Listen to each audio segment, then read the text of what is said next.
नमस्कार, Mahendra Singh Kajla, economics lecturer from Ganganagar. आज हम जो है मांग की कीमत लोच के बाद मांग की लोच की श्रेणियों के बारे में पढ़ेंगे कि मांग की लोच की कितनी श्रेणियां होती हैं। मार्शल ने 3 श्रेणियों का जिक्र किया है कि भाई एक तो एक लोचदार मांग होती है, इकाई के बराबर बताया है उसने, एक बेलोचदार बताया है और एक लोचदार। 3 ही प्रकार की मांग के बारे में बताया कि इतनी श्रेणियां होती हैं, लेकिन हम यहाँ 5 श्रेणियों के बारे में चर्चा करेंगे। तो सबसे पहले हम देखेंगे कि मांग की लोच की रेंज क्या होती है, यानी किस प्रकार से ये श्रेणियां होती है। तो इनकी रेंज होती है 0 से लेकर अनंत तक, यानी 0 शून्य लोचदार, जिसे शून्य बेरोजगार मांग भी कहते हैं, और अनंत मांग, यानी इनके बीच जो है ना मांग की लोच रहती है। इकाई के बारे में भी चर्चा करेंगे, यानी इकाई से कम लोचदार मांग और इकाई से अधिक लोचदार मांग। इस प्रकार से यहाँ 5 प्रकार की मांग की श्रेणियां जो है ना एक डायग्राम के माध्यम से हम पढ़ेंगे, जिनको हम ज्यामिति विधि या बिंदु विधि के नाम से जानते हैं। तो एक डायग्राम के माध्यम से हम पढ़ेंगे कि मांग की विभिन्न लोच की जो है ना मांग लोच की विभिन्न जो श्रेणियां हैं वो किस प्रकार से होती हैं। तो एक डायग्राम बनाएंगे हम। देखिए एक्स ओ वाई, यहां ये मांग फलन है ए बी, ये P, ये N, ये M, ऐसे जो है ना हम इनके अंदर इस मांग फलन पर विभिन्न लोच की श्रेणियां को दर्शाएंगे। तो यहां हम देखें ए बी पे ये ED यहां अनंत होगी, ए बिंदु पर अनंत मांग की लोच होगी। N बिंदु की बात करें तो ED 1 यानी ग्रेटर देन 1 इकाई से अधिक लोचदार होगी। N बिंदु पर P जो मध्य बिंदु है, बिल्कुल मूल बिंदु से ठीक मध्य में आता है, तो यहाँ ED बराबर 1 यानी इकाई के बराबर लोच होगी।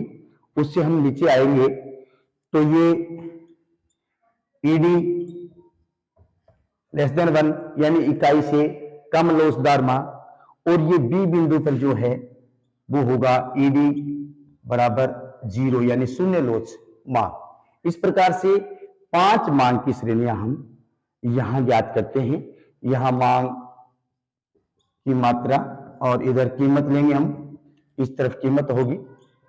तो इस प्रकार से ये 5 श्रेणियां, देखिए ये यहां अनंत लोचदार मांग है। इसका मतलब है कि कीमत में किसी प्रकार की, यदि इसको हम अलग से बनाएं तो ये देखेंगे, देखिए ये लो, ये P कीमत होगी, ED अनंत, ठीक है, ये मांग। इसका मतलब है कि कीमत में किसी प्रकार का परिवर्तन न होने पर भी मांग मात्रा में कम और ज्यादा होती है मांग, यानी कई बार बढ़ जाती है और कई बार घट जाती है। कीमत में किसी प्रकार का कोई परिवर्तन नहीं होता है। इसको अनंत मांग की लोच कहते हैं, यानी अत्यधिक लोचदार मांग कहते हैं। कीमत में थोड़ा सा परिवर्तन होने पर मांग में बहुत ज्यादा परिवर्तन इसमें होता है, इसलिए अनंत मांग ये कहलाती है। यदि दूसरी बात करें हम, यहां एक 0 की कर ले, तो यहां पर देखिए आप, ये मांग, ये जो है इसका मतलब ये है, ये शून्य लोचदार मांग है कि कीमत में कितना ही परिवर्तन हो जाए, कीमत घट जाए या बढ़ जाए, लेकिन मांग मात्रा में किसी प्रकार का कोई परिवर्तन नहीं होता है। इसे शून्य मांग की लोच कहते हैं। यानी कीमत में कीमत कम ज्यादा हो सकती है, लेकिन मांग स्थिर रहती है, मांग में किसी प्रकार का कोई परिवर्तन नहीं होता है। उसके बाद इकाई से अधिक लोचदार की यदि बात हम करें तो यहां देखिए ये इकाई से अधिक लोचदार मांग, ऐसे करेंगे हम थोड़ा सा P, यानी कीमत में थोड़ा परिवर्तन। यहां देखिए आप, कीमत P से P1 कम हो जाती है तो मांग Q से Q1, यानी मांग में परिवर्तन क्या होता है, ज्यादा होता है। कीमत में थोड़ा परिवर्तन होता है। यहां आयत की देखिए चौड़ाई देखेंगे तो ये कम है, ये ज्यादा है, यानी कीमत में थोड़ा परिवर्तन होने पर मांग मात्रा में अधिक मात्रा में क्या होता है, परिवर्तन होता है। इसलिए इकाई से अधिक लोचदार मांग कहते हैं। इसका थोड़ा सा जो है ना मांग वक्र जो होता है वो थोड़ा सा मूल बिंदु से दाएं ओर होता है, स्लोप उसका। तो ये है ED इकाई से अधिक लोचदार मांग। इसका मतलब है कि थोड़ी सी परिवर्तन यदि कीमत में हो जाए तो मांग में कीमत से मांग मात्रा में कीमत से ज्यादा परिवर्तन होता है। मांग मात्रा ज्यादा बढ़ती है, कीमत में थोड़ा परिवर्तन होता है। इकाई से कम लोचदार की बात करें तो ये देखिए, यहां हम थोड़ा सा इसका स्लोप मूल बिंदु की ओर करेंगे और देखेंगे कि कीमत में परिवर्तन ज्यादा होता है और मांग मात्रा में क्या होता है, कम होता है। तो ये थोड़ा स्लोप इस प्रकार से होगा, बाईं ओर आ जाएगा। यहां हम देखें तो कीमत में ज्यादा परिवर्तन हो रहा है और मांग मात्रा में क्या हो रहा है, कम। कीमत में अधिक परिवर्तन होने पर भी मांग मात्रा में अधिक कम परिवर्तन होता है, तो उसे कम लोचदार यानी इकाई से कम लोचदार मांग उसको कहते हैं। कैसे कहेंगे, ईडी लेस देन 1, इकाई से कम लोचदार मांग हो गई।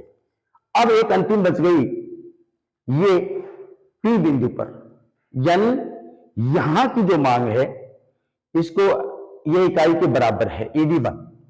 ये सबसे महत्वपूर्ण है कि जितनी मात्रा में कीमत में परिवर्तन होता है उतनी मात्रा में मांग मात्रा में परिवर्तन होता है। यानी जो आयत कीमत कमी का बनेगा उतना ही आयत जो है मांग मात्रा में बढ़ने को बनेगा।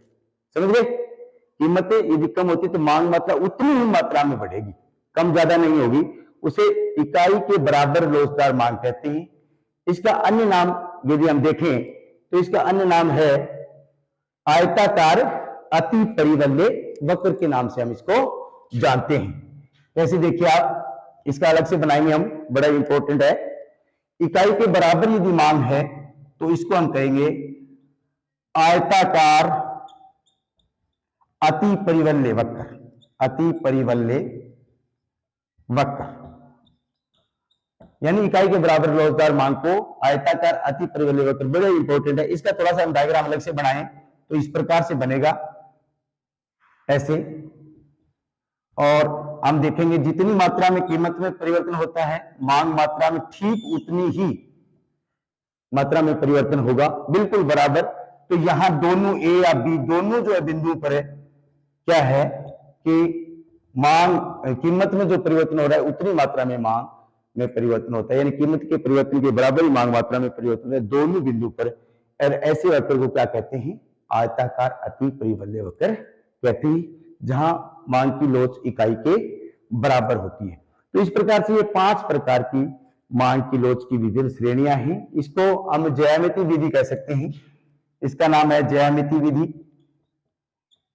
जिसको एक ही डायग्राम के माध्यम से हमने दर्शाया है। इसको बिंदु विधि भी कहते हैं, दोनों एक ही बात है। यानी बिंदु के माध्यम से हमने बताया कि किस प्रकार से मांग की लोचें होती हैं। फिर हमने अलग अलग भी दर्शा दिया कि इकाई से अधिक लोचदार, अनंत लोचदार, ये सारी प्रकार से अलग अलग डायग्राम के माध्यम से भी दिखा सकते हैं। और यदि बिंदु केवल ज्यामिति विधि या बिंदु विधि के माध्यम से यदि आपको प्रश्न पूछा जाए परीक्षा में, तो सिर्फ एक ही जो है ना डायग्राम के माध्यम से हमें मांग की लोच को दर्शा सकते हैं। तो इस प्रकार से ये 5 प्रकार की मांग की लोच। देखिए यहां एक सूत्र है कि यदि इसको यदि ज्ञात करें हम यहां मांग की लोच इसके माध्यम से, तो यहाँ ये निचला हिस्सा है, देखिए इकाई के बराबर वाला ये PB, यानी इस डायग्राम का निचला हिस्सा PB और इसका ऊपरी हिस्सा PA, ठीक है, इकाई के बराबर है दोनों। ये सूत्र है, यानी इससे यदि ऊपर चलेंगे तो इकाई से अधिक लोचदार हो जाएगा और इस P बिंदु से नीचे की ओर चलेंगे तो क्या हो जाएगा, इकाई से कम लोचदार हो जाएगा। तो ये मध्य बिंदु है यानी इकाई के बराबर। इसका ये सूत्र है कि मांग की लोच PB बटे PA बराबर 1 होती है। धन्यवाद। और हम इससे आगे मांग की जो निर्धारित जो तत्व हैं उनके बारे में पढ़ेंगे। तो चैनल को सब्सक्राइब कीजिए, शेयर करो, लाइक करो और ज्यादा से ज्यादा कमेंट भी करने की कोशिश करो।